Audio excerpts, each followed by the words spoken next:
Welcome back, everyone, to Cybersecurity with Python and the Microbit v2.0. This is day 3 of the workshop. Happy Friday, everyone, and it's good to see you all. Today, we'll start with a review, and then Dr. Chuck Gardner from cyber.org will talk with us about cyber.org's curricular offerings and their workshops and events. They've really got a lot to offer, and I think it's going to be a very, very interesting part of this workshop. After that, we'll talk about the Parallax Educator resources, some of our upcoming workshops. We'll talk a little bit about the Cyberbot, how you would go about purchasing microbits and or Cyberbots. And then in the remaining time, we'll go through the brute force chapter. And then at the very end, we'll do a little bit of Q&A and wrap up. So with that said, up until this point, on Monday, we did some programming basics. We communicated with our microbit a little bit more extensively, and then talked a little bit about dictionaries, exceptions, and strings. Then we revisited those on Wednesday, and then continued in through radio basics, radio data, encryption, and then sniffing attacks and defenses. And so we encrypted our data so that it was protected against hacking. And then today we'll talk about brute force, and I'll show you a little bit about the Cyberbot robot. Now, one thing I wanted to talk about is there are some common threads that travel through these lessons. So I have some applications selected that are meant to be familiar.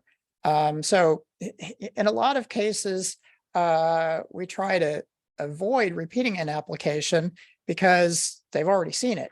But in this case, since this is more code intensive, sometimes I think it's helpful to have the same old application so that you already feel like you know it when you get to see the modification or the extra layer. And so here are a couple of examples of that. The first one was the chat. So in the chat, where it all started was in Computer Microbit Talk, when we were doing stuff like entering a message and then displaying that message back. And then also at the very end of Computer Microbit.talk, we did the countdown application. Now, I'm sorry, pardon me. I got ahead of myself. We did the countdown application, but I'll talk about that later. This is building through the chat application.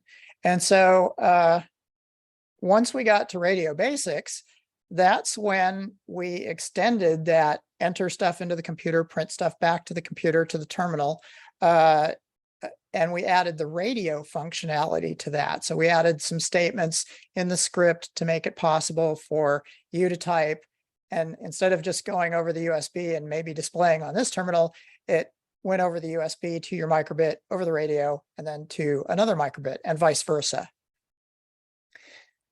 Then encryption lessons demonstrated how to essentially encrypt your data.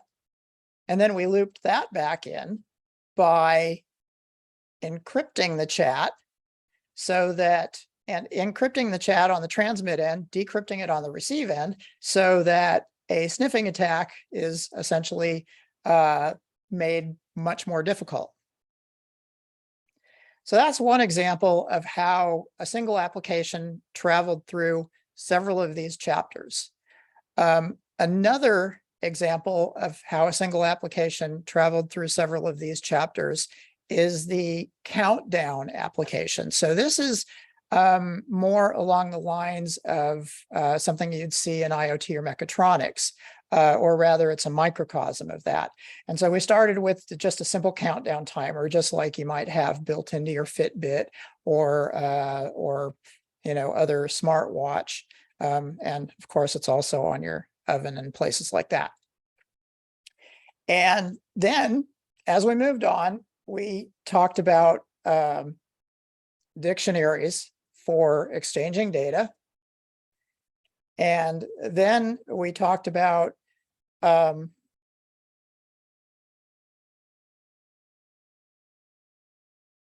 this was in radio basics. So this is the texting with terminals, just to get used to communicating information. Why is that there? I feel like that's the wrong slide. Here we go. So we did radio basics and we did dictionaries, and then we combined those two to put together a dictionary and transmit it over the radio so that you could configure your countdown timer in 1 microbit and then have the other microbit actually execute the countdown sequence as you described it in your first microbit connection. Then, again, learning about ciphers, and then going back and revisiting that same application. What the application got next was encryption added to that dictionary, so that the dictionary that gets transmitted is encrypted. And so these are, again, 2 examples of how a certain application will travel through several chapters. This application, this countdown application, is expandable. And as an example of that, I'm going to show you how it's tweaked just a little bit and then used with the Cyberbot classroom of Cyberbot robots. So starting out here, we have a number of Cyberbot robots, and it's hard to see. There's a microbit connected to the computer right here. Let's see if we go a little bit further. Okay, so here is the 1 microbit connected to the computer, and Ken, who's operating this, is on the terminal, and he's going to type in some commands for this group of Cyberbot that will go out this microbit over the radio and to the Cyberbots. Cyberbots will take the data and use it to navigate. Now, I want to point out here, every time he types in his speed and his runtime, a dictionary is created and then transmitted over the radio, just as it was with the countdown application.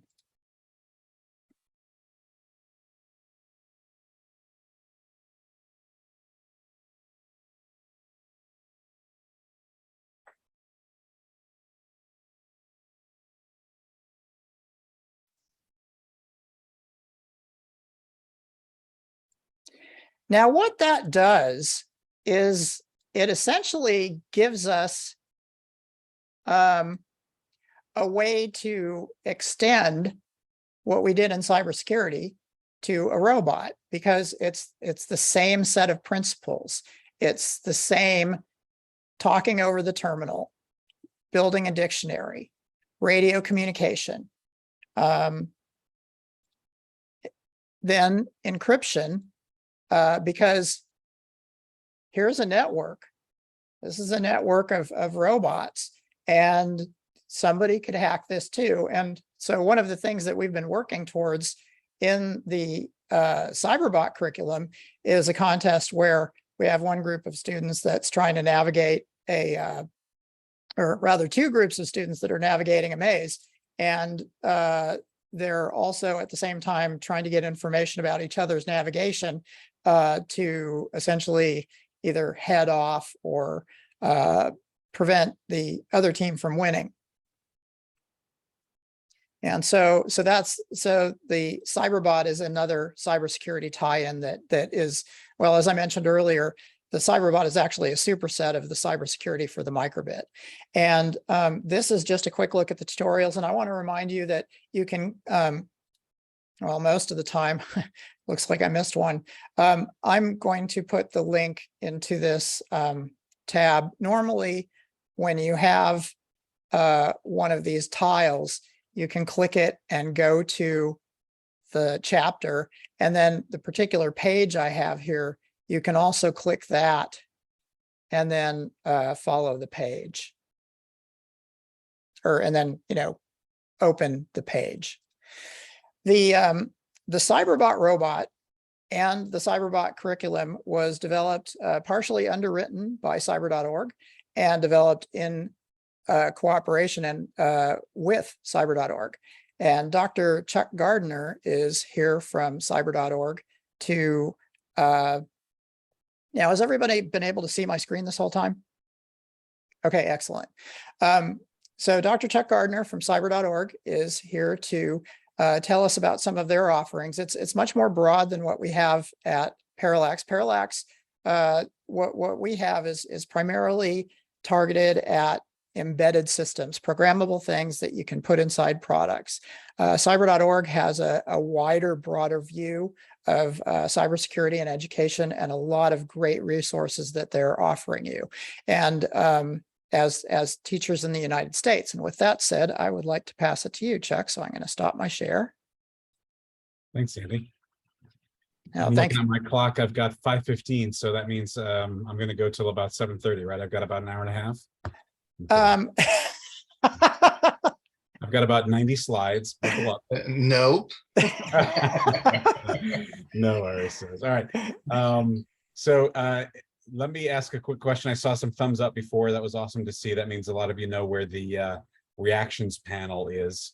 If you don't have the reactions panel open, I'll give you a second to get the reactions panel open. But I would love to know with a thumb up, if through this experience with Andy this week, if this is the first time you've heard of cyber.org. If this is the first time you've heard of cyber.org, give me a quick thumb up. Fish, thank you. Edna, awesome. Great, welcome. James, welcome.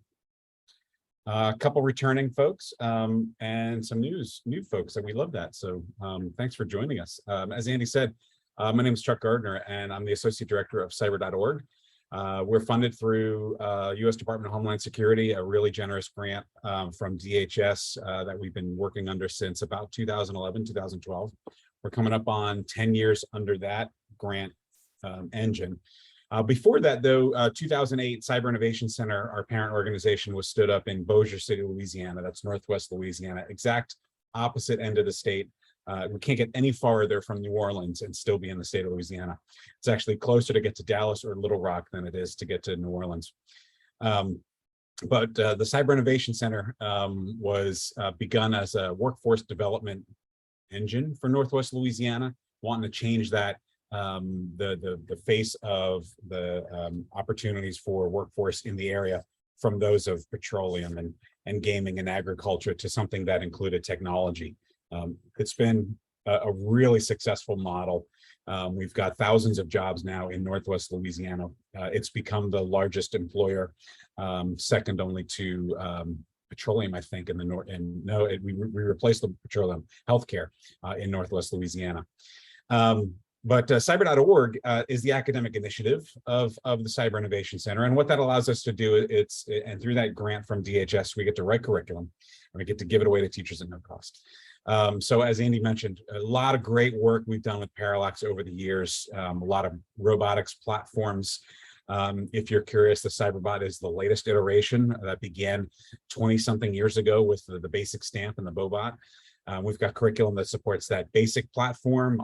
If you're familiar with Arduinos, there's curriculum that supports the Arduino ShieldBot from Parallax, and of course the microbit-based Cyberbot. And we've developed a lot of that curriculum hand in hand to make sure that everything's going to work together. But real quick, just to kind of give you a high-level overview for the new folks, I don't want to bore the returning habitual offenders, so I won't make this too long. But just to give you an idea of what we do and how we do it, our name is our website. So at any time, pop into cyber.org. If you don't have access to the curriculum, this should be your first stop. Up here on the top right, you want to hit sign up, fill out a quick form. Our curriculum's free. We just need to make sure that you're a teacher in the US that's impacting K-12 in order to give you access to it. DHS requests that industry doesn't get access to this stuff. Higher ed doesn't get access to this stuff unless you can draw some kind of dotted line connection to K-12. If you're hosting a Gen Cyber camp, for example, that's a great opportunity to use our curriculum for K-12. But we want to make sure that teachers have confidence to bring cyber conversations into their classroom, whether they're at the technical level, using something like the microbit or the cyberbot or a cyber range, which I'll show you in a little bit, or the non-technical level, like a humanities or a liberal arts themed conversation on cyber. We've got curriculum to support elementary, middle, and high school. You can take a look through the curriculum here, but you're really not going to see much. You're going to see some overviews. The curriculum lives on the learning management system. Before I go there, I just wanted to just real quick browse around the website. I told Andy I was going to do this without a net, no PowerPoint slides. So we're gonna work right here. So we do have currently more than 25,000. I think we're close to 26,000 teachers across the country who have access to the content. This heat map gives an indication of how many teachers in each state, with purple being the highest enrollment level. So California, Texas, Louisiana, Virginia, New York, right? The states you'd expect, well, maybe not Louisiana, but since we're in Louisiana. But then there's North Dakota, right? North Dakota's killing it in cyber education. So they've got a lot of teachers who have access to our content. What's great about this map, if you're interested in what we're doing in your state, I saw Oregon represented before. We can see there's information here. We've got less than 100 teachers enrolled and a couple teachers trained, but we've also got a heat map, a one-page slick sheet, which gives an indication of what we're doing in certain counties across the state, what kind of technology grants we've put into classrooms across the state, how many jobs currently available on cyberseek.org across the state, and what our level of participation has been. So in 2021, we were at the NSTA conference in Oregon. For example, California, 1,300 teachers enrolled, and that slick sheet says that we've partnered with San Bernardino, with Cypress Community College in LA, and Glendale Community College, Palo Alto, Parallax, Girl Scout Council of San Gorno in the Inland Empire. So a lot of great opportunities there. So if you're interested in what's happening in your state, by all means, come on over to Impact and take a look. From initiatives, two things I really want to discuss quickly is Project Reach and Project Access. Through Project Reach, DHS has authorized us this year to partner with HBCUs across the country and some high schools that serve those HBCUs and bring technology, bring teacher professional development, bring opportunities to have students in those high schools learning cyber that are then going to feed into the HBCUs across the country. So we're looking at this year, I'm trying to see if the list is on this page or not. There are 10 HBCUs across the country that we're working with, including Grambling State University in Northern Louisiana, Morehouse, Shaw, Claflin, trying to think of the one in Baltimore, just outside of DC. Drawing a blank, I apologize. The chat's blowing up, so it's probably there. But we're also working with the HBCUs to bring students from those programs into the classrooms so that high school students can see students like them succeeding in those positions and in those programs of higher ed study. So a really fantastic opportunity to connect high school students with cyber-based HBCU programs. If you have information or would like to learn more about it, please head over to our Project Reach page. With Project Access, we're working with the blind and vision impaired community to bring cyber-themed instruction to students with disabilities. So we've been working with Virginia's Department for the Blind and Vision Impaired since 2016 to bring robotics-based curriculum using that basic stamp Bobot I mentioned before to students so they can learn cyber, they can learn robotics, text-based programming, circuits. They build the bots from scratch and then they build the circuits and they program their own code, and it's a week-long camp, and it's just a fantastic opportunity. We then rolled that into a Linux camp. So now we're teaching students Linux and HTML and more text-based programming. We're doing some cybersecurity with those students. We're installing virtual machines on a Windows box, and the students are all doing it themselves. So really great opportunity there. We're working with this year, Michigan, Nebraska, Maine, Vermont, Arkansas, Louisiana, North Carolina, and I mentioned Nebraska, Arkansas, and Virginia again. So we're going to expand into New Jersey and Colorado and other areas. So state agencies, we'd love connections there, and schools for the blind, we'd love connections there as well. Some really great opportunities to get underrepresented, underserved students aware of opportunities that they can succeed in cyber, not just at HBCUs, but with students with disabilities as well. We do have a set of cybersecurity learning standards, kind of an overarching non-technical approach to cybersecurity for K2, 3.5, 6.8, and 9.12. These were published last August. If you'd like to take a look at a digital version, we also have some hard copies we're happy to send out for you to take a look at as well. We do have a technology grant program that's ongoing throughout the school year. So if you haven't applied for some technology support, DHS also gives us some funds to put technology into the classroom, like you saw on that state slick sheet earlier. Outreach for students in the classroom. We've got a great opportunity for students to be aware of careers in cyber. We've profiled 20 careers across the NICE cybersecurity workforce framework for students to come in and learn a little bit about things they can do with or without degrees. For example, a pen tester, I might need a bachelor's degree to earn $85,000, but to be a cyber ops planner, I don't necessarily need a degree and I can earn $83,000. There's six-figure jobs on this page. There's a information assurance analyst with $100,000 with a bachelor's degree in security plus credential, which is conveniently enough a credential that we have curriculum mapped to. So we can have high school kids graduating with security plus. They'll need a little more experience to get to a six-figure range, but we can click on these jobs and learn a little bit more about them. So an information assurance analyst, some job duties. I can learn what it might look like as an intern or at various stages throughout the career. And then on a couple of these job profiles, we've even got interviews with professionals in the field. This is a fellow that we've got contact with over at General Dynamics in Bossier City, Louisiana, and he gave us a couple of minutes to talk about his career and what he's done, how he got here, kind of thing. So some really great exploration for students to learn about careers in the area of cybersecurity. Last thing I mentioned on this page before I head over to the learning management system is if you're interested in cyber.org hosted training, you can come over here to our events page. We've got some content in the area of cyber literacy coming up. We've got some cyber society, which is our kind of our non-technical liberal arts based cybersecurity content. And these are all, looks like they're all virtual. We've got one, this is online throughout the month from August 15th to September 15th, but this one here too. But some of these are virtual workshops. We've got some face-to-face workshops coming up. We'll be updating the calendar over the next week or so to get the rest of those events there.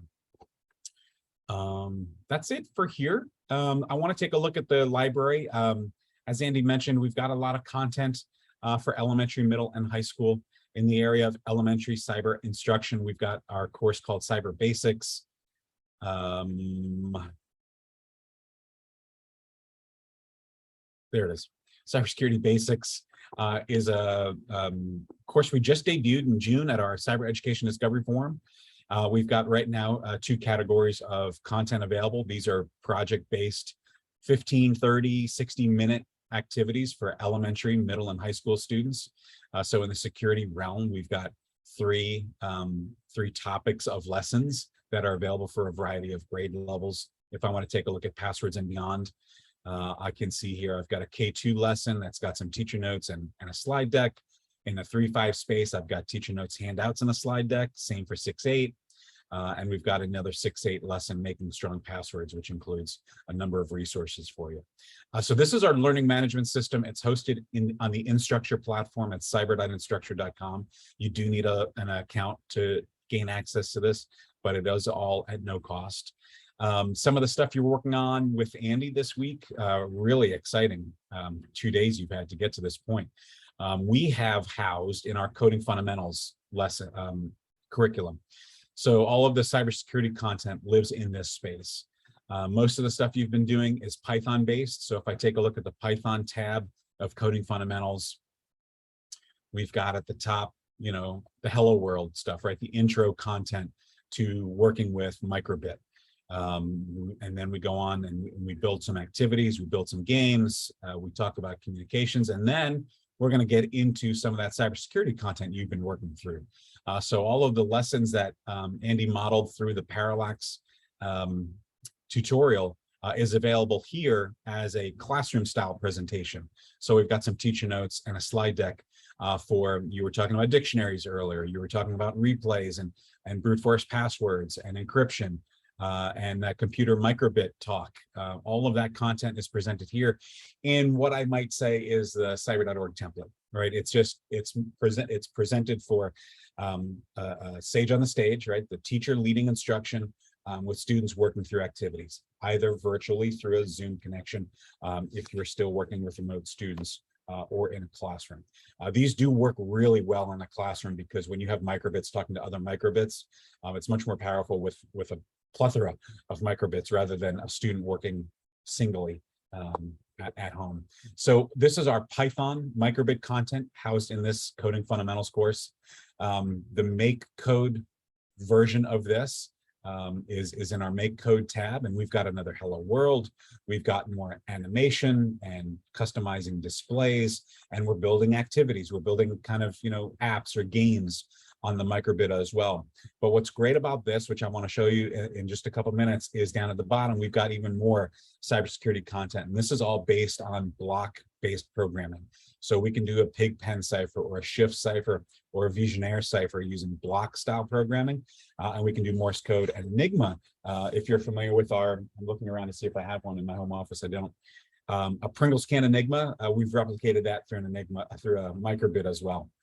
All right, I told Annie I was going to stick to 20 minutes, so I've got 5 more minutes. I want to demo real quick some of our high school technical cybersecurity content that lives in our course called, ironically, Cybersecurity. It is. How about that? It is, like I said, mapped to the CompTIA Security Plus credential. So we cover all of the objectives of the SYO 601 course. So if I scroll, I apologize if I make anybody seasick. There's a lot of material here.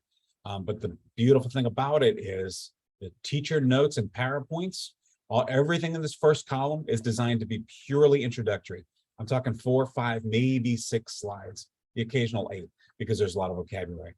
But when you take a look at this third column, we've got case studies, we've got labs, and we're practicing things like a cuckoo attack. We're practicing Linux. We're practicing using Wireshark to trace packets of data back and forth.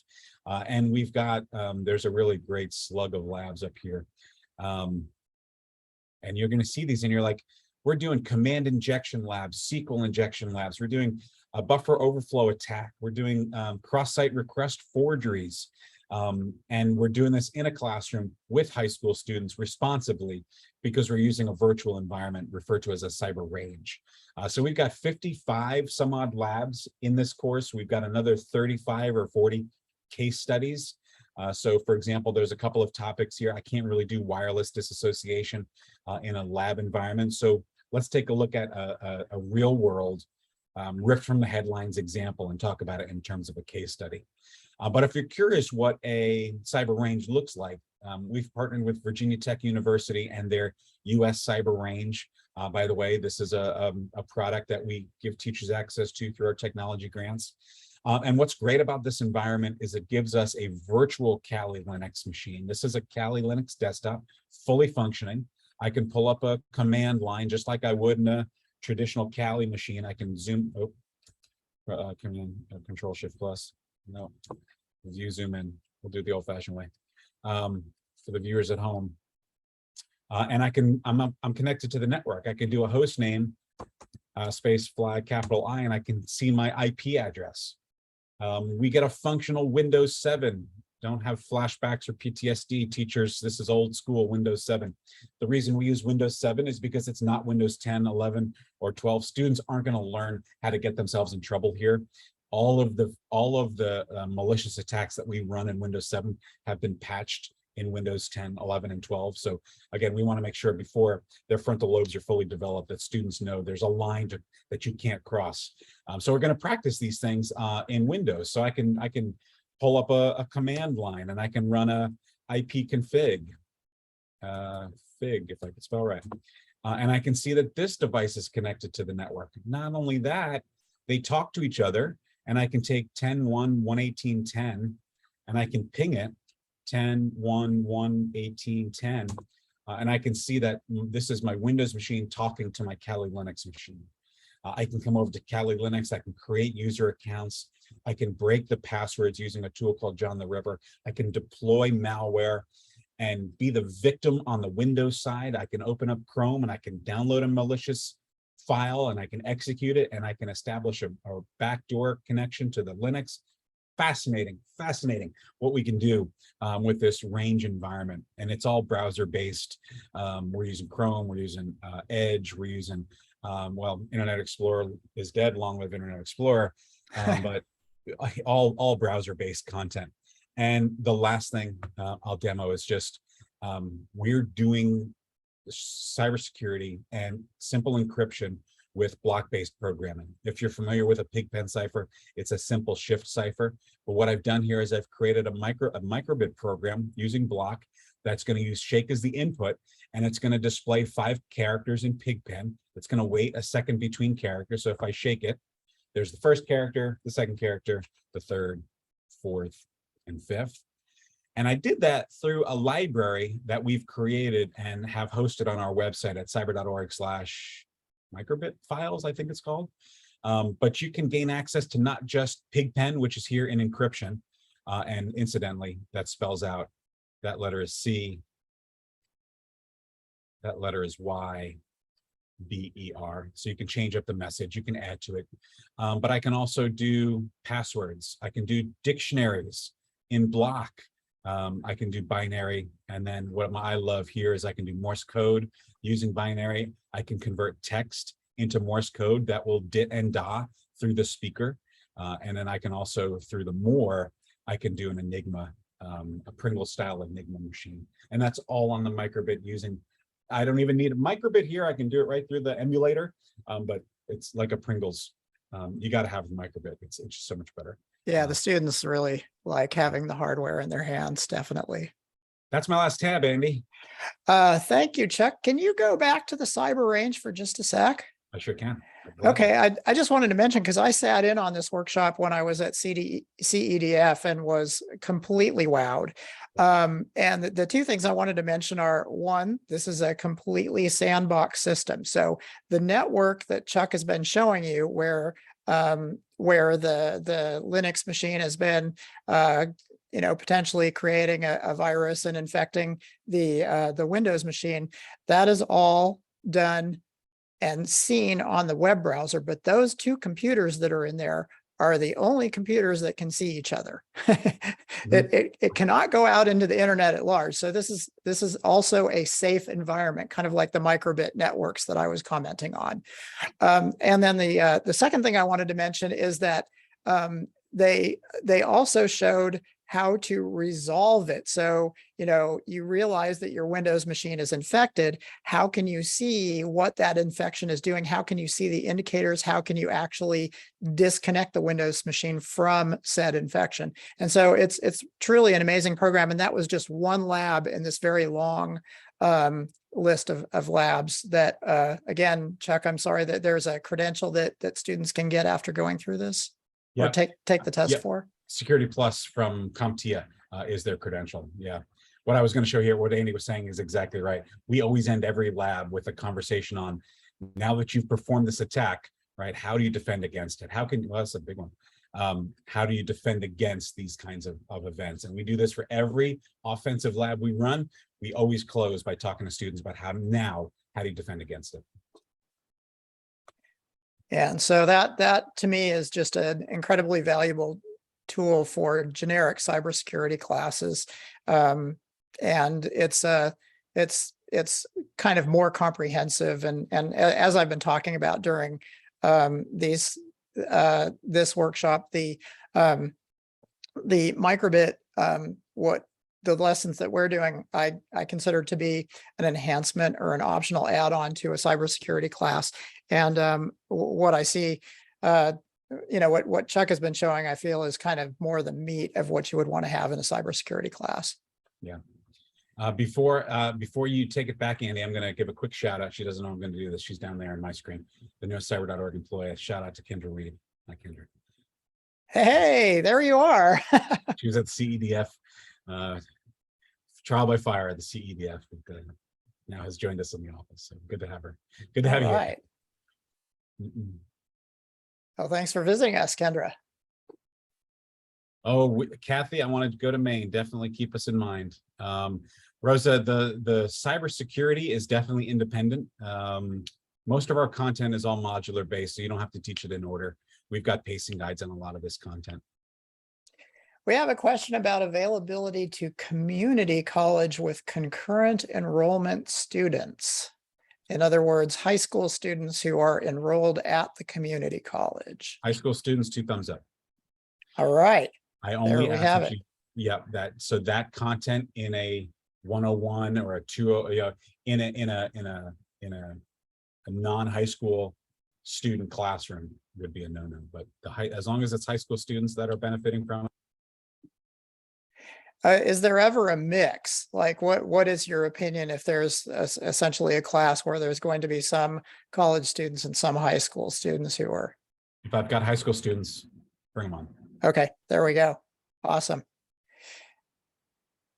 Okay, well, fantastic. Thank you so much. Let's have a virtual round of applause for Chuck. That was fantastic. And let's see, it is now 3:40, so we can go a little while. Oh, go ahead. Oh, yeah, I'm sorry. We should have some more questions and answers, because I'm sure. Go ahead, Rosa. Yes, about the grant that is in the cyber.org. Am I understanding it correctly that, like, for instance, nonprofit organizations that are advancing CS qualify? And number two, what is the amount? You are muted. Oh, I finished. Did you No, hear no. me? Oh. Chuck is muted, I think. Oh, sorry about that. I was having a great conversation with myself, Andy. Yes, the grant is available for anyone who's working with K-12 population.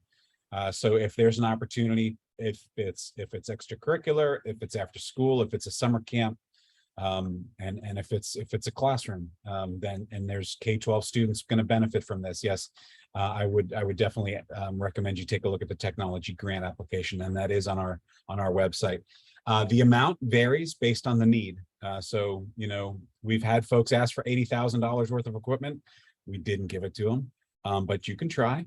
Right, the worst we'll say is no. We'll probably come back and negotiate some kind of reasonable opportunity, because we do want to maximize the flow of technological dollars into the classroom. So, you know, an $80,000 would cut off, you know, 90% of the other rest of the population looking for it. So, by all means, write up a proposal. Let's take a look at it, and we'll put it against a rubric.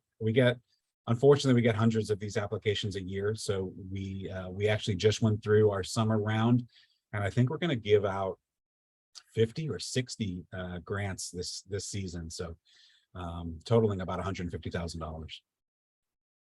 Wow.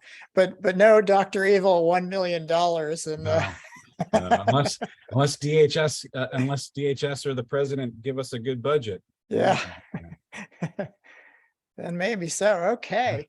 Yeah, and I see a shout out from one of the teachers. Yeah, I see multiple shout outs about the responsive staff at cyber.org to emails, and a thanks for continuing support. Yeah, you guys are getting rather popular. Yeah. Vish has a question. Yes, so my question is, I'll be teaching cybersecurity as part of the 3-year computer science pathway, and it is due to start in not this year, but next year. So my question is, what hardware should I be looking at to implement? And is the cybersecurity is going to help them prepare for the exam that you're talking about? And what are the benefits that students can gain by taking the exam? Yeah, so first of all, I think anytime you can take a high stakes test that's a work-based credential, it's going to benefit you for other credentials you'll have to take down the road. So even if Security Plus isn't the first one, if you take IT fundamentals, for example, which isn't typically considered entry level, it's kind of like a survey exam because most employers won't honor IT fundamentals as an entry level credential. I think anytime you can get a student in front of a test like that, it's going to be a good experience for them. We hear enough about test anxiety through EOC style math and biology and English tests. So we just need to get kids comfortable with timed environments on computers, right? They're comfortable with Zoom now, but these virtual proctored exams are still, I know, throwing students for a lot of struggle. So I would just say anytime we can get students testing is going to be beneficial for them down the road. But our curriculum does prepare a student for that credential. Now, CompTIA will tell you that a student needs 2 years of practical industry experience before they sit for that exam. How are you going to get a 16, 17, 18-year-old student 2 years of experience? You got to get them on a lab. You got to get them on a range. So that's why we've written those 50, 55 labs to take students through the range experience so that they can have that practical knowledge when they sit for the exam. Now, if the cyber range from Virginia Tech isn't for you, I understand there's some cost issues there. $14 per student is not a number that a lot of schools can swallow. There are opportunities for bringing hardware into the classroom and building your own network. Like I said, it's just Kali Linux and a vulnerable Windows 7. That's a pretty lightweight installation that you can do with some fairly, older Goodwill era PCs, right? I mean, you don't need any high flyers to set up that kind of a range. I dropped my email in the chat if anyone's interested.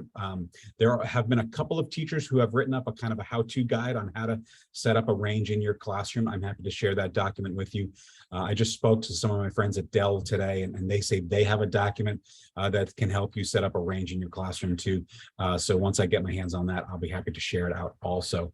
800,000 jobs is the number I've heard, Svetlana, on of jobs available today in this country. And yes, Cynthia, I do want to mention that I mentioned HBCUs before, but in our upcoming rounds of funding, we're hoping that DHS is going to allow us to expand that opportunity to include HSIs, which are Hispanic serving institutions, and MSIs, which are minority serving institutions. Traditionally, HBCUs are all East Coast based. We need to get those MSIs and HSIs to get a coast to coast spectrum here. So thanks for shouting out those questions, everybody. All right. Excellent. Okay, so shall we move on to the, let's see, we still have about 15 minutes left in the hour. Thank you again, Chuck. This was fantastic. Thanks, Andy. It's been a while, but it's good to be back with y'all. Yes, yeah, we're glad to have you. All right. Okay, share screen, desktop 2, and there we go.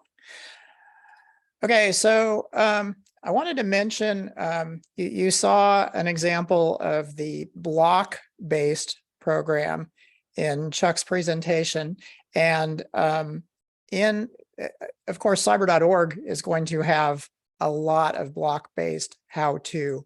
In addition to that, this is a pair of 2-hour workshops that do a deep dive into the features of the Make Block and the microbit.org resources. They have a surprising amount of resources, and so this is a YouTube video. If you feel like if you're a teacher who's going to be implementing make code to do block-based programming of the microbit, especially the first 2 hours, I think you'll find to be very informative. On to, and this is just like an appendix resource. Cyber.org has a whole set of block-based programming lessons.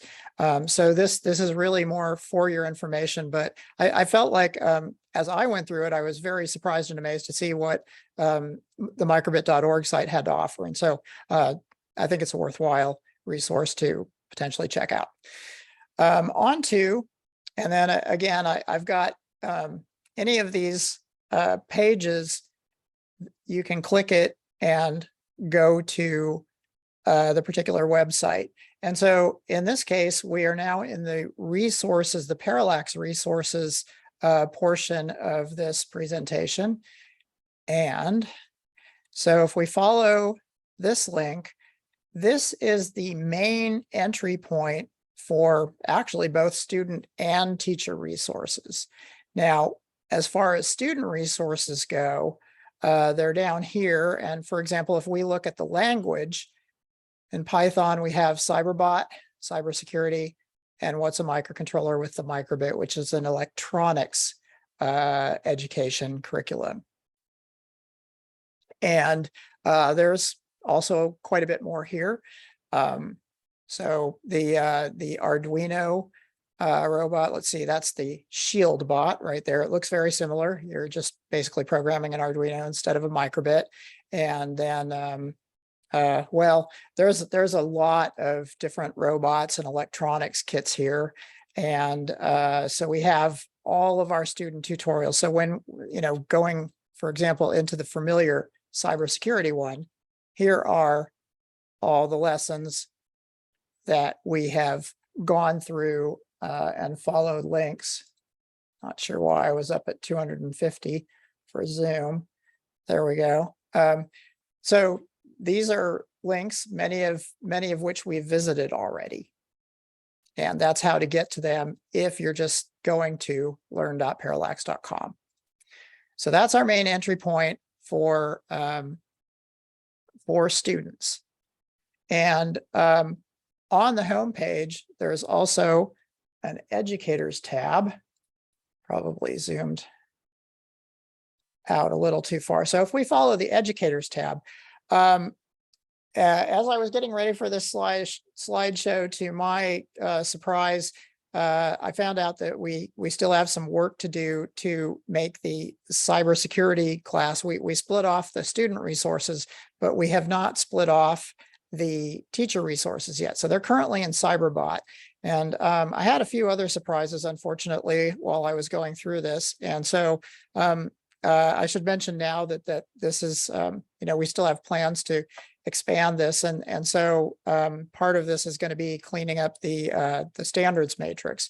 Right now, the standards matrix for the Cyberbot only has the alignments for, let's see if I can zoom in on this. So it has alignments for many of the popular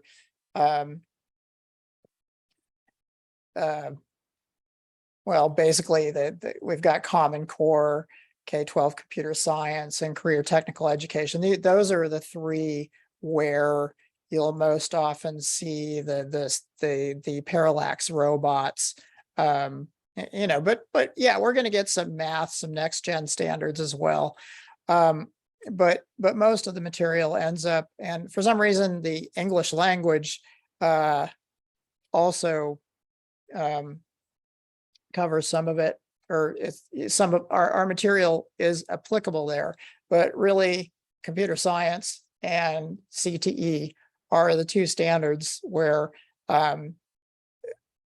we see the Cyberbot robot most commonly used. And so so a couple things. First of all, right now, the activities that are being done by students are only covered up through the basic robotic stuff. So we need to go back and do the alignments for the cybersecurity sections of the Cyberbot, which were added later. So that is on its way, but not here yet. So what I'm showing you is essentially what our alignments will look like when we have them posted.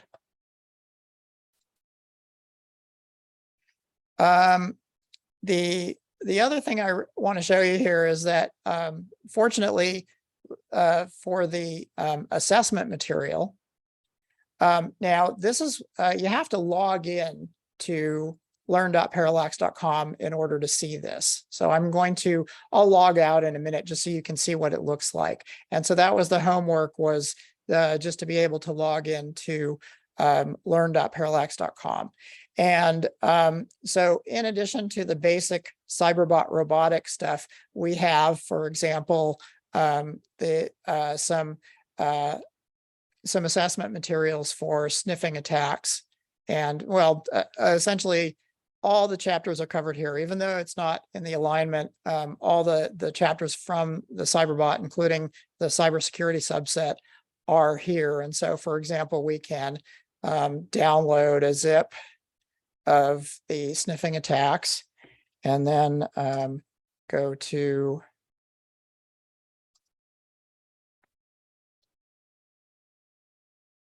Trying to get Finder going here. New Finder window. Okay, here we go. All right, so then go to downloads. And then unzip it. And I actually did this before the class. Let's see here.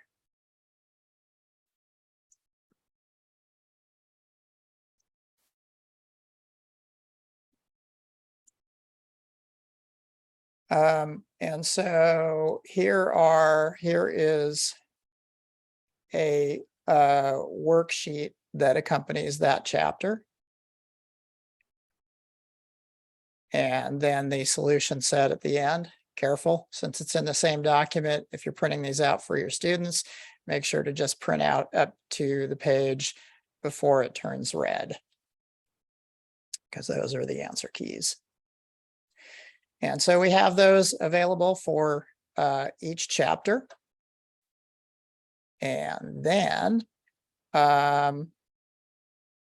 upcoming events.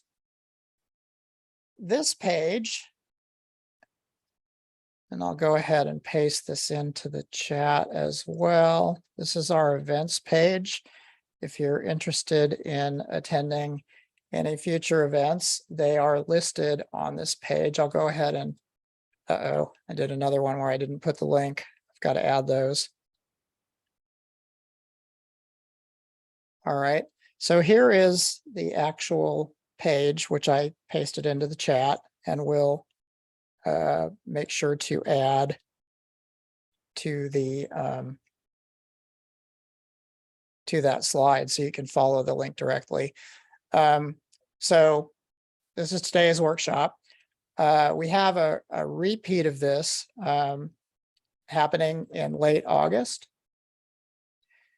We have a Cyberbot robot workshop coming up in September.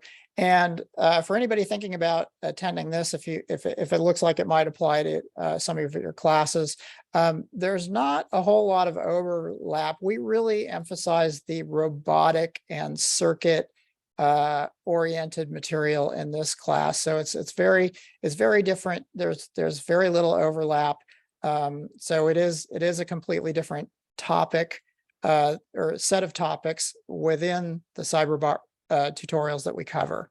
And then we have the ActivityBot robot. That's a multi-core processor that Parallax makes. And then the electronics with the microbit coming up in October. Actually, both those, the ActivityBot and the electronics courses are in early and late October, respectively. And so you can always go here to see what courses are coming up and then click view event, and you can go ahead and sign up for them.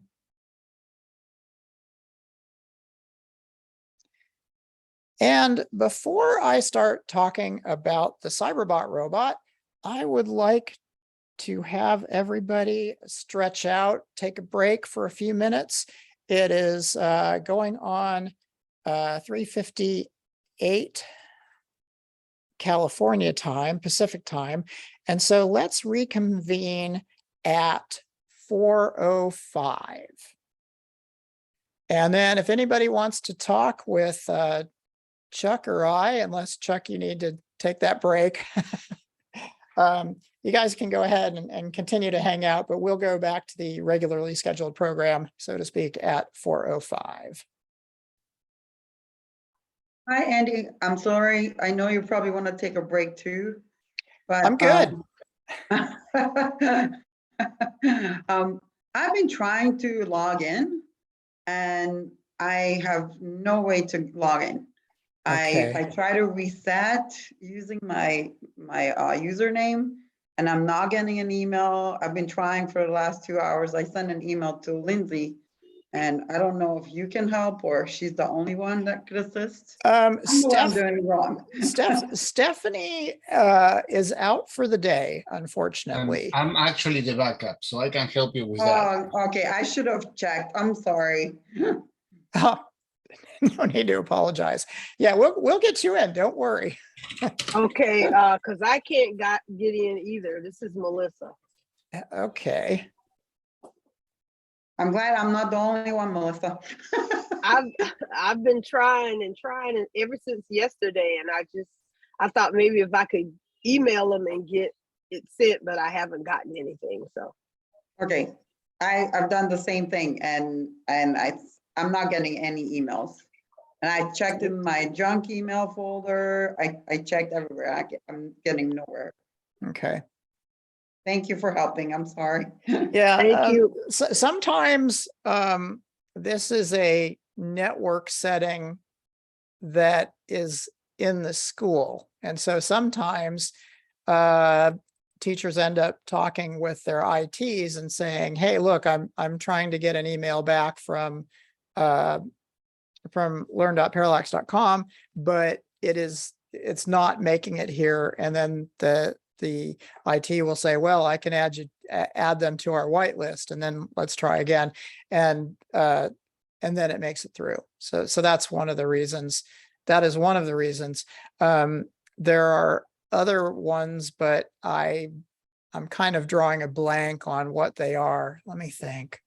Yeah, and sometimes if there's any problem with the school email, we may ask that you use a personal email that you can control the spam folder, because some systems you don't even get the spam. You don't get to see it at all. You don't get the email at all. So, but we can check on each case. I have two. And if you have any problems there, you can send me an email at aalvarez@parallax.com. I just put it in the chat. And again, since we're not actually doing any activities on that part of the Learn site today, don't worry. If we get you in, say, next week, you still won't have missed anything today just because you weren't able to get into the Learn, to create your learn.parallax.com account. Thanks, both of you. I appreciate it. Certainly. Thank you. Andy, I have a question about purchasing. Okay, and I'll be talking about that soon, but This go ahead. piece part on the slide that you have up, the piece part on the lower left. So I have 22 shield bots, Okay, 22 Arduinos, and 24 microbits. Can Okay, I just buy that plate and swap it out on my shield bots and go back and forth? let me think about that. I'm going to call up the conversion kit and see what you need, because this plate, let me think. You have shield bots. Those have 5-cell packs already. Thinking out loud here. The Bobot has a 4-cell pack, which is, we got to upgrade that to a 5-cell pack. But since you have a shield bot, you already have your 5-cell pack. You already have microbits. Our new, so I'm assuming you already have programming cables as well. So, and our new Cyberbot board is doesn't even require acorn nuts to attach the microbit to it. We used to use screws and acorn nuts to attach the microbit, but now there's just a little slot that you push the microbit into, this part of the microbit right here where the electrical connections are. And so all that in mind, I don't think you need anything other than this, but let me double check that. So I'm going to parallax.com. We'll search for Cyberbot. And then, yeah, so looking at the conversion kit, and then I'll also open, oops, didn't mean to do that. I want to open in a new tab here. So looking at the conversion kit, all I see are the acorn nuts, the microbit, battery pack, cable. You have all those things. I guess the one thing is, if you have microbits, it's awfully helpful to have a longer cable. This is a USB A to micro B. So just a second, and I'll see if I can get you that one.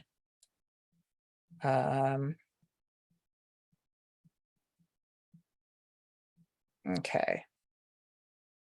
USB A to micro B. So this is the part number of that in case, because I think you might really appreciate having that. And where is the chat for the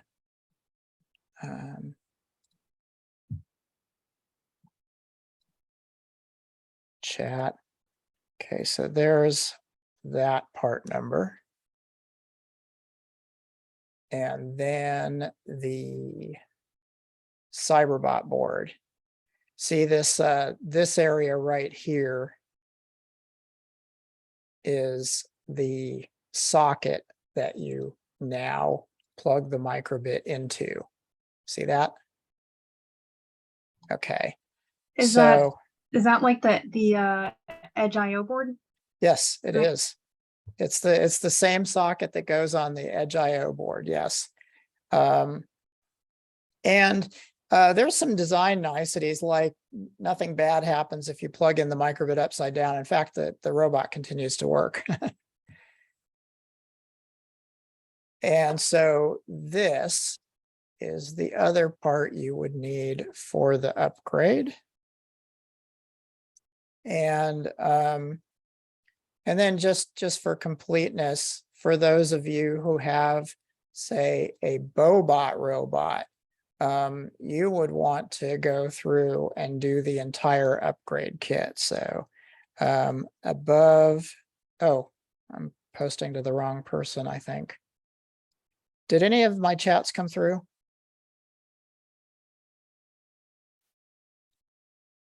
See, I'm trying to see who I sent it to. Not public email. Okay, yeah. So yeah, let me do that again. Okay, so here's the USB cable going to everyone. And then here is the Cyberbot board going to everyone. And above two links are for conversion from BOE Shield bot with Arduino.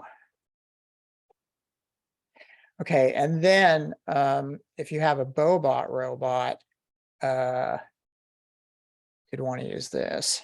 If you have a Bobot, use this instead.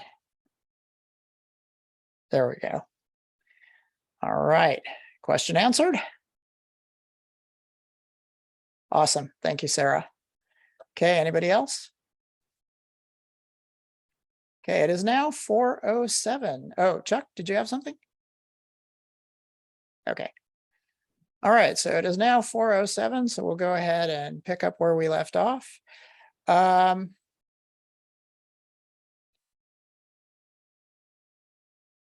Okay, so talking about the Cyberbot, the microbit plus the Cyberbot robot is kind of an awesome combination, because the microbit, you know, with its built-in radios, its built-in push buttons, display, tilt sensor, temperature sensor, it's got so many different things that in compass, it's got so many different things, microphone, speaker, it's got all these things that can enhance the functionality of the robot, like the tilt sensor and the radio are, you know, the two biggies that before the microbit came along, I always found myself buying additional tilt sensors and radios.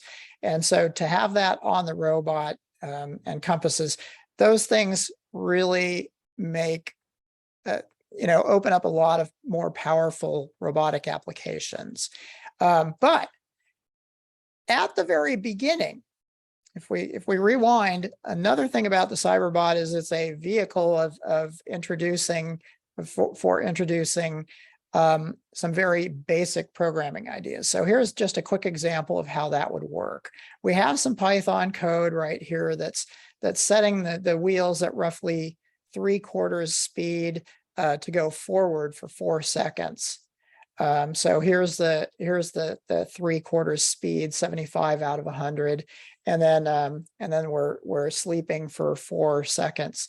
And then there's a different speed, and this makes one wheel turn and the other wheel stay still. And so the robot does a pivot turn, and then this makes everything stop. Now, one of the looping introductions that we did on Monday gets a physical manifestation here, because we can take this same code of going straight and then turning to the right. And if we repeat that 4 times, the students get to make the robot travel in a square.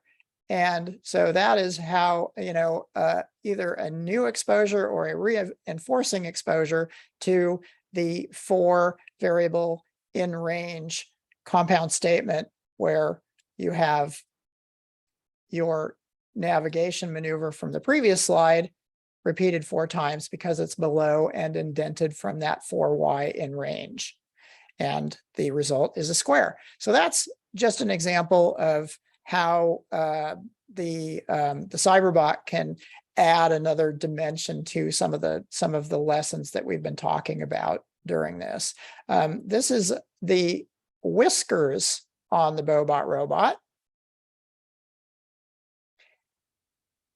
And it just basically bumps into stuff. And when it does, the circuit and the program working, the script working together allow the Cyberbot to realize that it has bumped into something, and then it backs up and picks a new direction to go. This whisker circuit here is actually the real circuit that's inside the Lego bumper brick, for example. So it's kind of it extends a student's experience and knowledge to a deeper level on how sensors are built with real parts on a robot. This is also comes in the stock kit. It's the light sensor activity, and for some reason this is not. Oh, there it is. There we go. So a light is going to be shined down in front of the robot, and its light sensors, which are right here, are going to sense that. And of course, the microbit will find out about it and start following the light. And it's fun having a classroom full of those all navigating for the doorway in a swarm kind of activity. It's not always great to have the robot bumping into stuff to figure out that it needs to change direction. So these infrared sensors allow the robot to detect that it sees an obstacle before bumping into it. And those are some of the stock sensors that come with the Cyberbot robot, which again, they're, you may have noticed that there were Cyberbot robot self-paced workshops on the cyber.org site. And then also that we have a Cyberbot workshop, and that is coming up again. Let's see here, community events.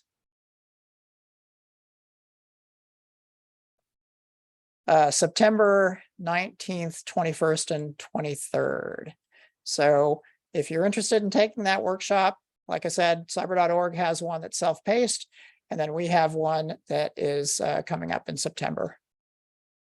Chuck, is that this month and next month that you've got the self-paced Cyberbot going on? I think it is. Yeah, we've got one that's halfway through August, running to halfway through September. They're generally 30 days in length. So okay, and we'll run it again in a couple of months. So all righty. So thank you for that. And yeah, so you've got a lot of training options for the Cyberbot as well. This is the navigation control with the keyboard. This is the one where I showed you the video earlier, and you're basically creating a network that is hackable and that can also be protected with encryption using the same approaches that we used to protect the Countdown application. Let's see here. That's just a code from navigation with keyboard, but in this case, we start out connected to the keyboard before moving to a larger application that's doing the radio version. There's also tilt control which is kind of neat. I think I might have showed this on day one, but here we have the microbit with its built-in tilt sensor, and it's connected to a battery pack that comes with the microbit that you got. And as you tilt it, there's a little pointer on the LED matrix display of the microbit that shows, like if you put a little ball in the center of it, it shows which way it would roll off as you tilt it. And then that same display is also shown on the microbit that's part of the Cyberbot robot.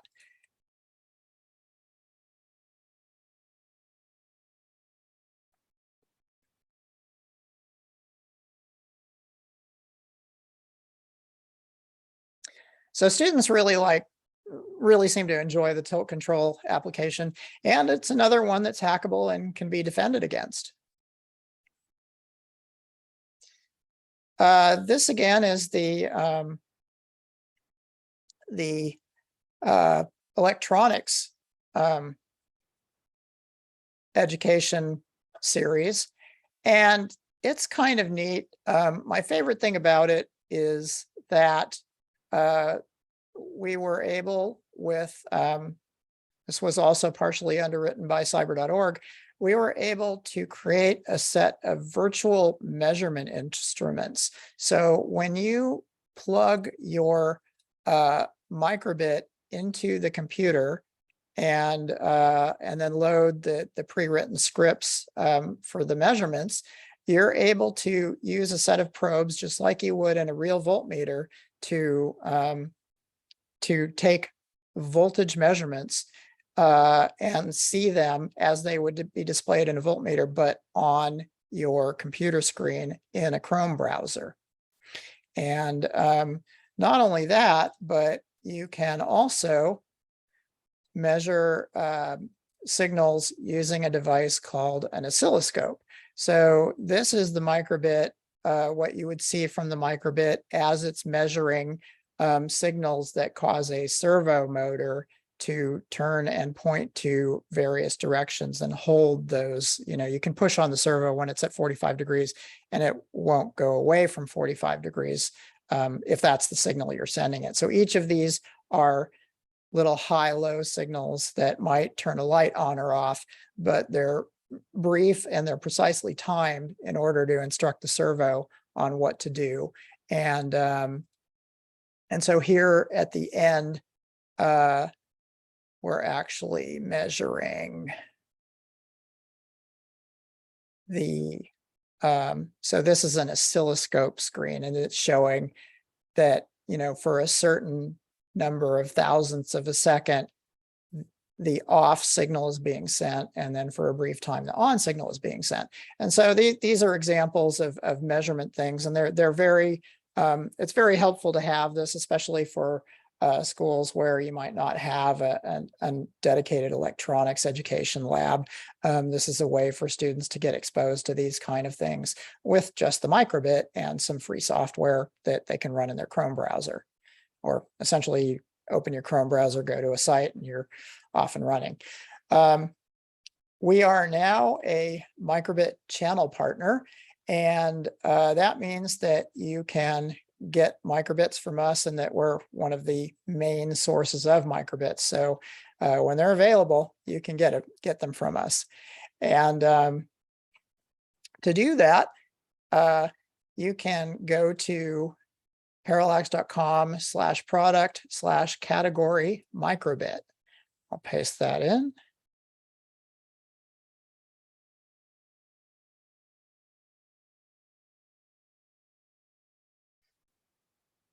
And then going to that, that page. Another way to get there is to hit shop, and then you'll see the catalog on the left, and you can just click microbit. And you will see all the different kits that contain microbits. So for example, the pair of kits that we sent you so that you could attend this course are the microbit V2 Go bundles. Where are they? right here. And so, so currently those are out of stock. They should be coming into stock soon. This has been part of the great supply chain kerfuffle of 2022. And so, so we are very familiar with the same thing that Microbit is grappling with in terms of part supplies. And so we're currently waiting on the next shipment of microbits, and they should be coming in soon. We're thinking August. And let me go back to that page. So I want to emphasize, you'll see add to cart for things that are available, and then read more for items that are out of stock. And that's presently out of stock. And you can check back periodically to find out when they're in stock. And there may even be, let me see if I go to the Go bundle.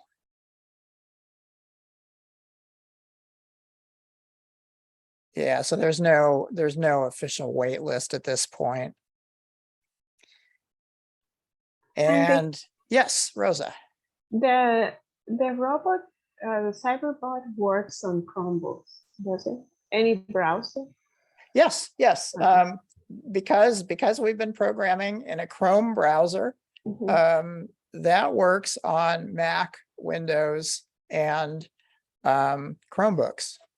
And so, yes, absolutely. I have not tried it on a Linux operating system. Chromium is not quite the same as Chrome. Chromium is what Linux uses.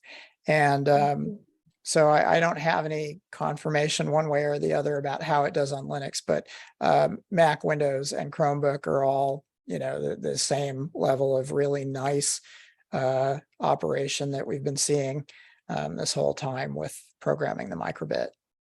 So basically, the Cyberbot can be programmed to be like autonomous, right? Yes, yes, Drive on its own. absolutely.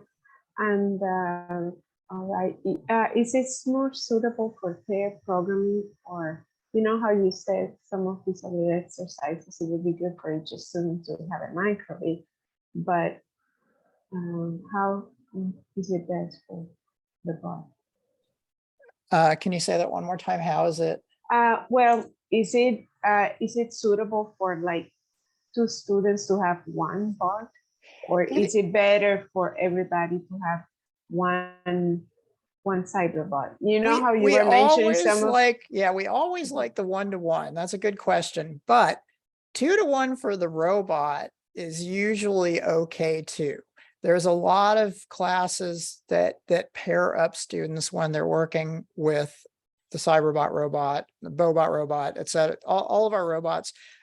We've seen a lot of success with both 2-to-1 and 1-to-1. Oftentimes, one student will build a circuit while the other will write the program, and then they'll switch off. They also collaborate with each other and try to figure out programs together. And I've seen this actually in educators courses with teachers too. It's a very nice response that we see working together on the robot. So yeah, 2-to-1 is fine on the robot. 1-to-1 is always nice, but if it's not practical, ordering wise, that's understandable, and 2-to-1 will work. Just make sure to keep an eye on your students and get them switching places so that, you know, one student will write the code, the other will build the circuit, then they can switch off, or you can have them both type the code and then take turns loading it into the robot to make sure that each of their solutions work.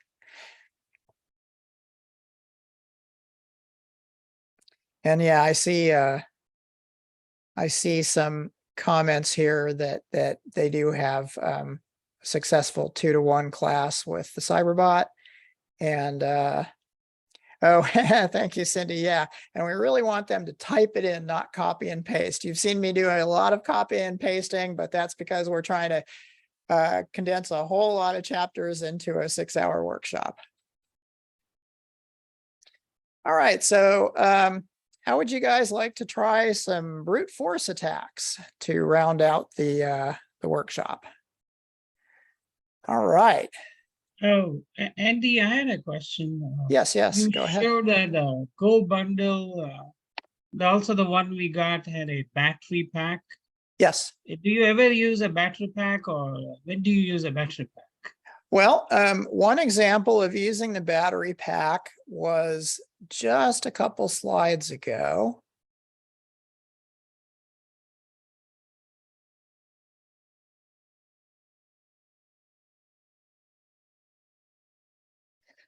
So do you see that they're holding and tilting the microbit and that there's no USB cable plugged in here? Right, Okay. right underneath here is the battery pack. Okay. And So so that that, means when you already have a program flashed in, then you would use it. yeah. And basically when you flash a program, that's the program that will be there every time the microbit starts up until you flash a different program in. So they can flash the program into here, unplug it from the USB port, plug in the battery pack, and it wakes back up and it's running that same program that's basically sensing tilt and broadcasting navigation instructions to the Cyberbot. Okay, got it. Thank you. Yeah, the microbit site has a lot of additional ones, like if you're going to have your microbit function as a wristwatch or a step counter, things like that. Those are all battery applications. And I do highly recommend, and let's make sure that I put the, yeah, it was the make code site. Let's see, what slide am I on? 84. Okay. So this was the make code site earlier, and the step counter is kind of fun. Here it is in Python. So you can either do make code blocks or Python, and you can open it in Python. And I'll go ahead and copy that in. Let's all make sure our microbits are running by doing this one, because it's kind of fun. Now we can do this with a USB cable power, but this is definitely one where we're having battery power to actually count your steps is going to be really important.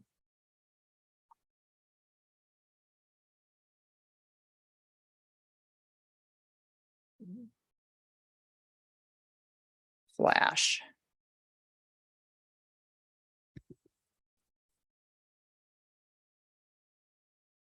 Looking for the microbit that, here it is.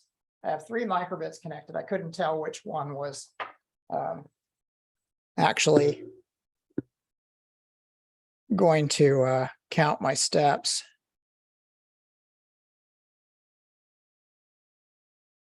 Okay, so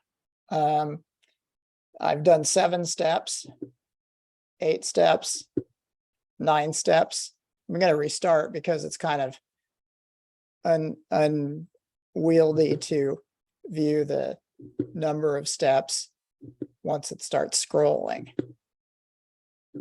So you guys can try that. And then, yeah, so students love doing stuff like attaching it to their feet. And there's usually a coding lesson accompanying each of those self-contained applications, and battery or otherwise.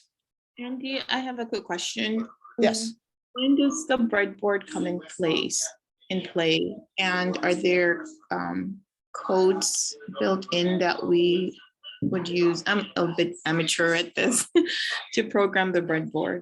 Okay, so with a breadboard, that's a different curriculum for the, well, okay, so Microbit has some breadboard examples. Let me see if okay,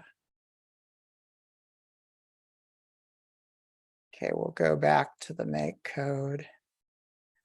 All right, make it code it, pardon me. And backing up one step, there's going to be some really simple circuit stuff where like you can use alligator clips instead of a breadboard to make a little guitar. And then let's see here. Yeah, so this is mostly alligator clip stuff on the Make It Code It site. Now, we instead go to learn.parallax.com. And then right in the Python area, right next to Cyberbot and cybersecurity, or rather right between it, is what's a microcontroller with the microbit. And this is one where we do a step-by-step introduction to building circuits with a breadboard. And we're very careful on really not skipping any steps. For example, we have little video clips that you can watch to understand the names of the different parts of the breadboard. And then we're also very careful in hey, this is how you put it together. You line up the little pins sticking out from underneath this adapter that adapts the microbit to the breadboard. And once you've got them all lined up and you're sure about that it's matching the video, then you can take it and push down firmly so that those pins sink all the way into the breadboard. And so we go from there all the way up to the voltmeter and oscilloscope activities that I showed earlier. Does that answer your question? Yes. I was just curious because I saw the robot and it had the little circuit board on there. So I was oh, sorry. Okay. Yeah, so that's a really good question, and I was completely off topic. So on the going back to learn.parallax.com, and this time opening the Cyberbot. Okay, so it's the same getting started lessons as we did for cybersecurity. But then in the main lessons, we start out with putting together the Cyberbot robot, and then a few navigation exercises. So this is just using the motors that are on the Cyberbot. There's a speaker that is plugged into the Cyberbot board, but not to the breadboard. Circuits on the Cyberbot is where we start with breadboard stuff. And so, so this shows an example of how to, first of all, blink a light with a built-in light. And it explains how turning that light on and off works inside the chip that's turning it on and off. And then we talk about the breadboard and how to, turn on power to the breadboard. And then you build your first circuit. You learn about the parts that go into the circuit. And then you start plugging them into the breadboard, and you get both the schematic version and the picture version with all the activities just to ensure that everybody can succeed. And then there's a script that makes the lights turn on and off. And so that's an example of getting started. And then later on, like here is the touch navigation example. And when you're building the whisker sensor circuits, you're attaching the wire part that sticks out in front of the robot to some posts on the front of the robot. And then you're building on experiences that you've had earlier to build the sensor circuit. And then there's some how it works.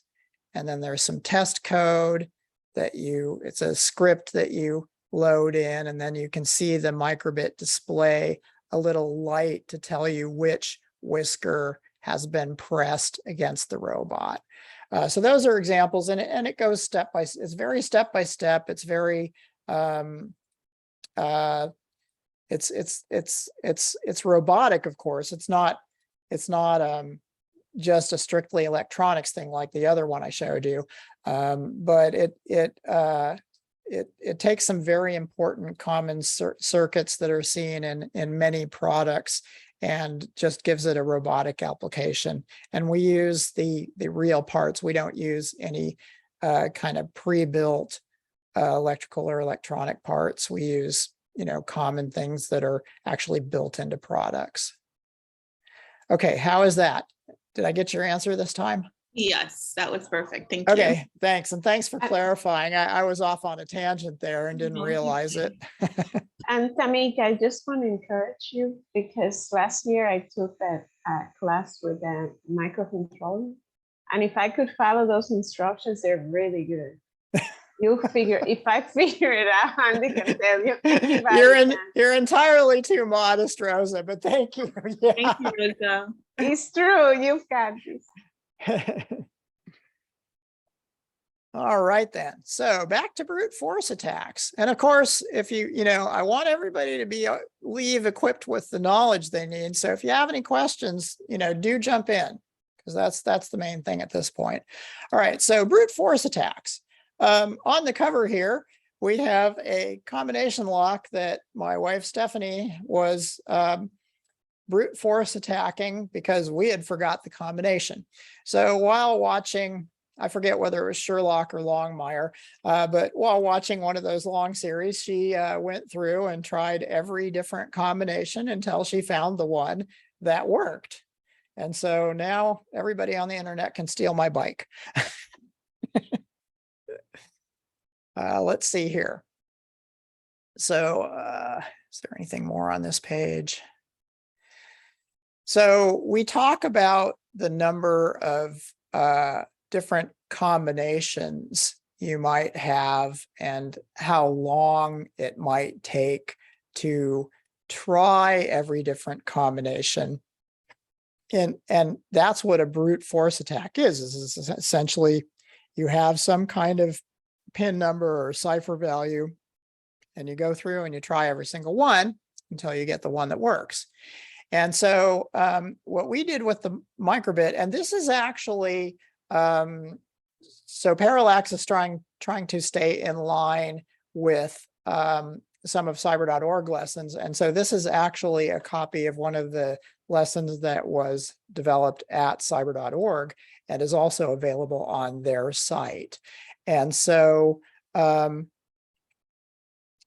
this one, what you're going to be doing is you're going to be, let's see, I'm not seeing what I expected to see here. Here we go. Here's the script. And this is the transmitter and the receiver. Good. Here we go. All right. So, so what we're going to do is load the transmitter script into the transmitter and the receiver script into the receiver. And then you'll use the A button to switch from 1 to 0 and 0 to 1. So this is a 0. And then all the way up here, when it takes up the whole display, that's a 1. So this is 0, 1, 1 is the code. And then this is 1, 0, 1. And you use the A button to switch between 0 and 1, and then the B button to enter that value and then move on to the next digit. And like if you try 101, it'll give you an X. And if you try 011, which is the actual code in the script that is accepted, it'll give you a check mark. So let's try that out. What I'm going to do is paste that, paste the web address in and have you go and load the script into your transmitter and receiver microbits, chat, paste. There you go.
Okay, this is going to be potentially awkward. I need more hands probably, but I'll give it a try here.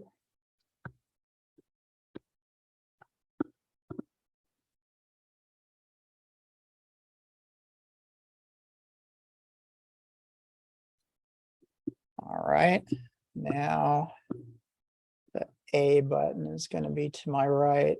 So this is the microbit that will display whether or not I'm in or not.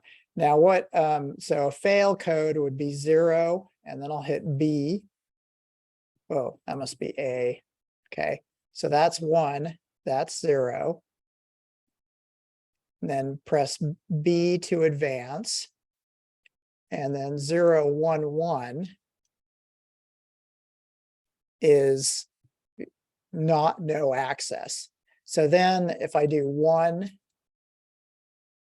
oh boy, that's no access too. Try it again.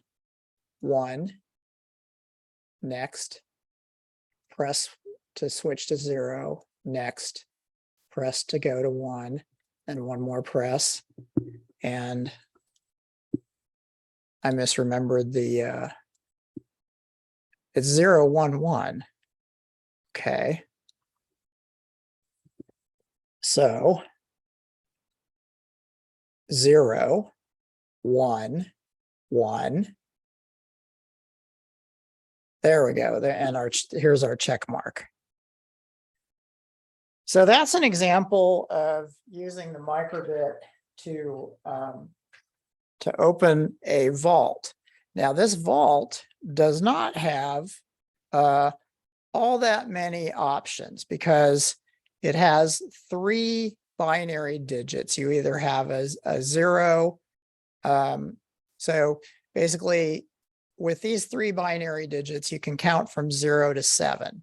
So there's really 7 combinations. So that's not very many, but it's a nice starting point for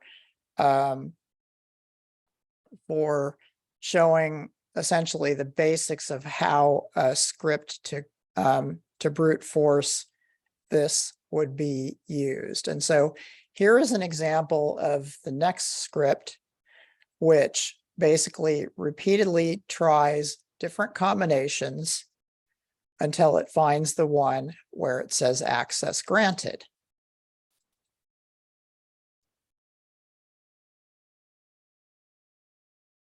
Okay, let's see here. Chat, paste.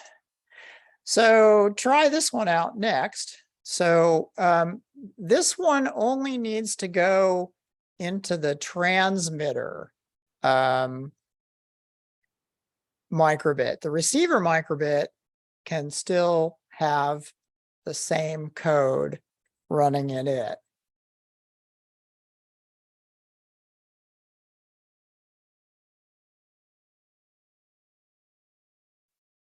Okay, so here's the brute force transmitter code. We'll go ahead and flash it.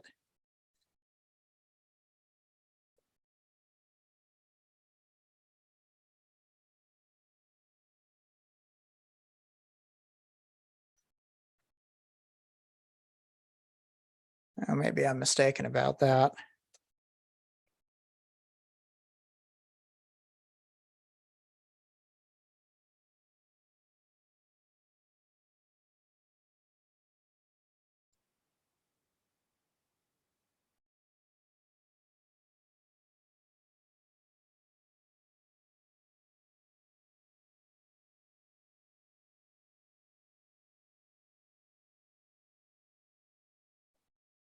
Oh, I believe we pressed the button to start. That's what I forgot. Okay, so right now it's waiting. And I just want to press I'm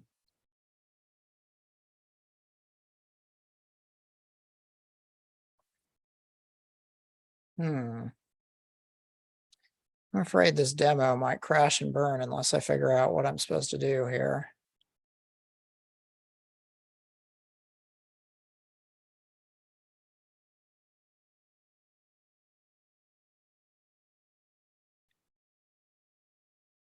the bank vault receiver microbit should still be on and running the bank vault receiver script. So that was the script we already loaded in there. And then we're going to enter save and flash the bank vault cracking script. And then after that, press the pin pad transmitter's A button to start the brute force attack. And then we can watch the pin pad as it cycles through. Okay, so We have some reports in the chat that some people got it working. Yeah, okay, good. at least 2, 3. So you need to press the A button. Yes, to initiate the attack. And I thought it was going to appear on the screen. So the A button.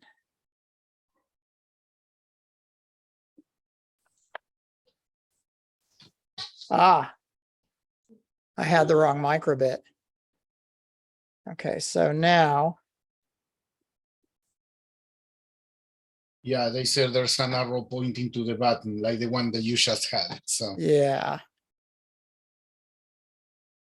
For some reason, mine is not starting. There we go. So it keeps on trying ones, in each combination, it fails. And now we're seeing the access denied repeatedly in the terminal as well. And then it found 011 on its 4th try. And so this can extend to a point. And so the next tutorial is basically going from binary with just 3 binary digits to several decimal digits.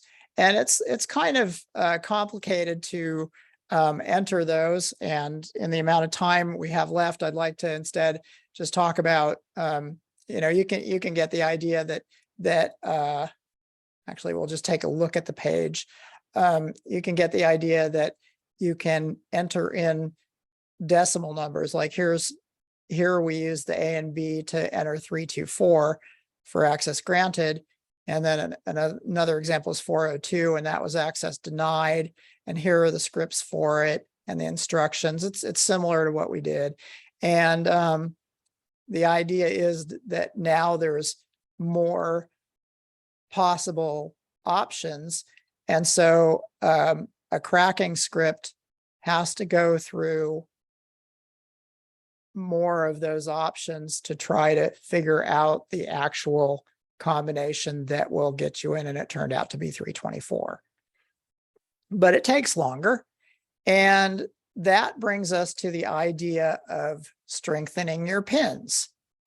And so this script is kind of cool because it basically counts the number of successive failures. And then if it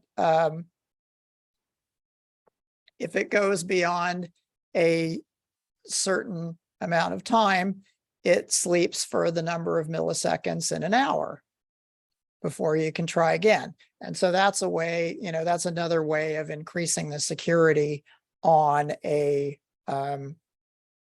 kind of pin access or cipher.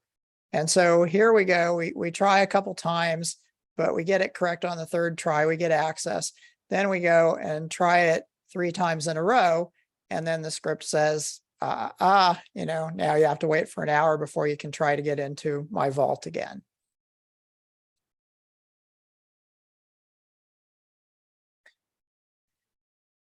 So cracking a cipher with brute force is another thing. So we had encrypted happy, sad, and etc. on Wednesday.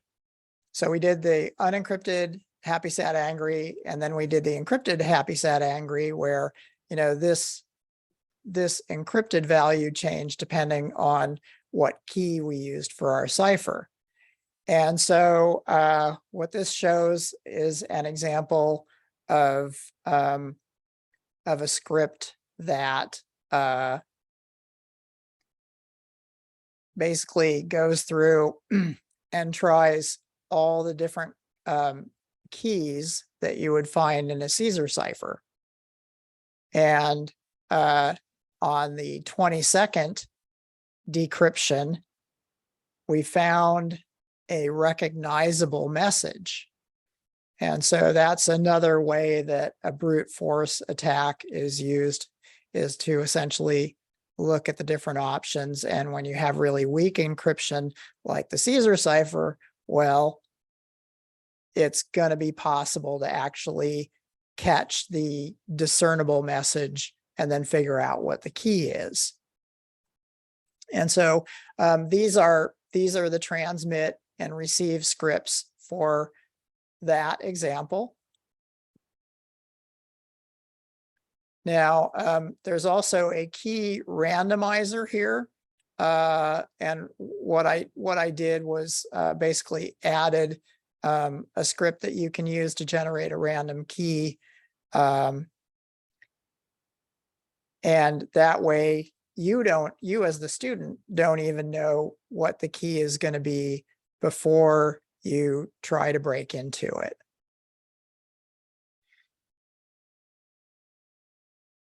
Now, a substitution cipher, which I described earlier on, like if you're making a custom cryptobit, so that was basically where you take the A and move it to a different position in the alphabet, and then take the B and move it to a different unused position in the alphabet.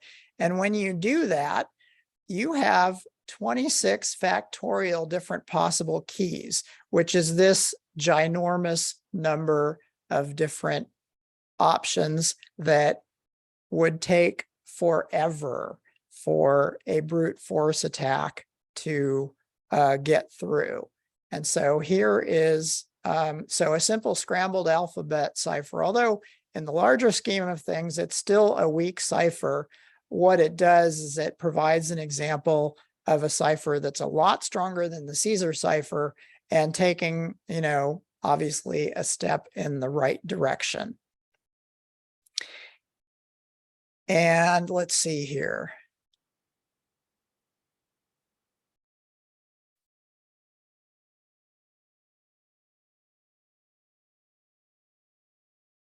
And this is a fun little script. It actually generates a random cryptobit so that if you don't even want to manually do the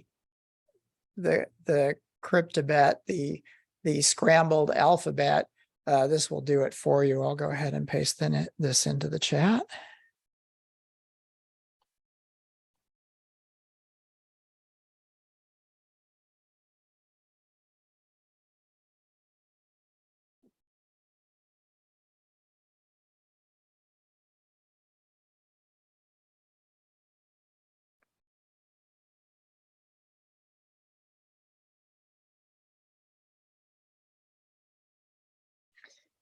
And so here is a cryptobit that the students can then go and paste into a script that's using the scrambled alphabet substitution cipher.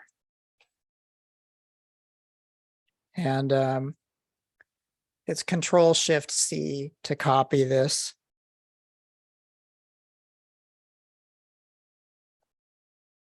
Oopsie.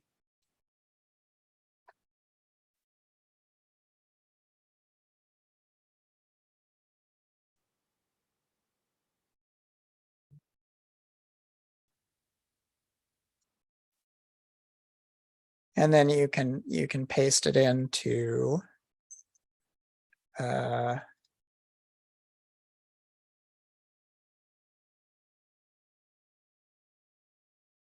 this example right here. So like this is the provided cryptobit. And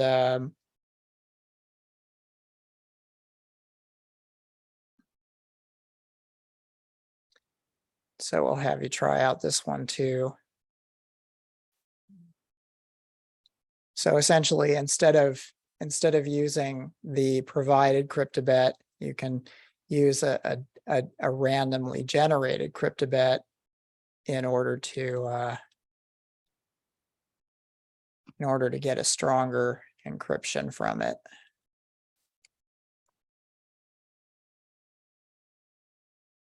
There you go. It's in the chat now.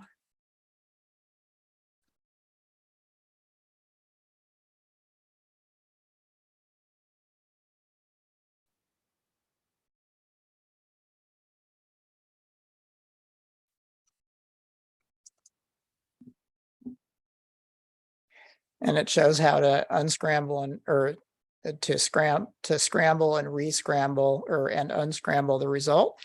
And this is another way of increasing the security of, basically any communication that we've done, be it application with a dictionary or a chat, just in order to take yet another step to make the encryption stronger, and in this case, highly resistant to brute force attacks, because there's so many different permutations that they'd have to try to find that discernible hello that it just wouldn't be doable.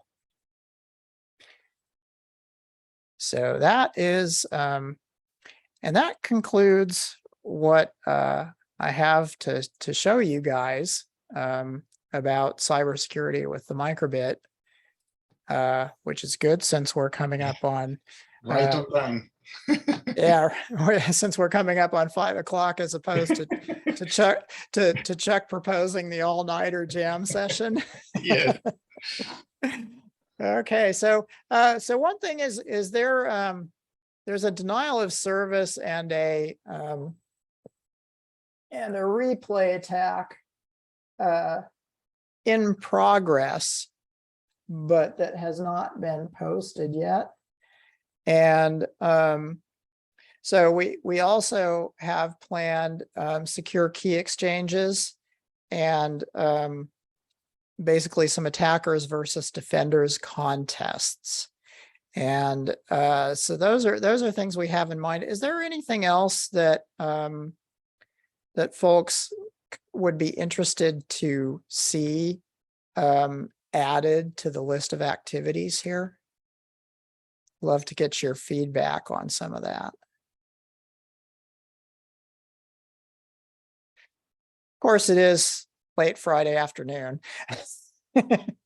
So what we can do is also, if anything occurs to you, please do email me. And also, if you need help, we have an educator hotline. Well, we have an educator email. That's education@parallax.com. And that will go to me, Ari, Stephanie, and our software engineer is named Jeff. And we all take a look at it and decide, okay, I know this one, I can answer this one the best. And I'll get in contact, I'll reply to the email. So education@parallax.com. If you need help of any sort or have a question for us or a comment, just go ahead and send it to education, and the right person for the job will get back to you. We also have the educator hotline, and that is open during normal business hours, California time. Is that 8 to 5, Ari? Yes, for now. Yes. Okay. 8 to 5. Yeah, since it's going to Ari's phone, it's 24/7. Right there. So yeah, basically it actually, since we noticed that the bulk of the educator hotline calls are questions about ordering, the first step is that it goes to sales normally. And then when sales, if somebody calls the salesperson and the sales representative realizes that it's a technical question, then it goes to Ari, and or a curriculum question. So those two will both go to Ari. Now there is a direct sales line for purchasing. We have a forum for discussions. Here's our Facebook, and also a microbit Facebook group that's kind of cool. Cyber.org appreciates that you attended and sends their thank you. And we would like to thank you too. So thanks for coming, everyone. we'll be sending you the YouTube video recording of this later today. And I'll also send a few wrap-up comments early next week. What I'm going to try to do is if you have any questions you want to email me, especially if it looks like something the whole group would be interested in, I'll go ahead and send out an email next week with some wrap-up comments and also any questions that came up in the meantime. Thank you so much, Sandy. Yeah, thanks so much for coming. And I hope you guys have a lot of fun with this and that this turns out to be something that can be enriching for you and your students. Thank you, Ari, and thank you, Stephanie. I know Stephanie is not today, but thank you so much. We will pass it on. Thank you. Thank Thanks you. for coming. Ready for the next workshop. Oh, good. We'll see you there. Awesome. And so we can stop recording and then do any questions, comments, tech support stuff.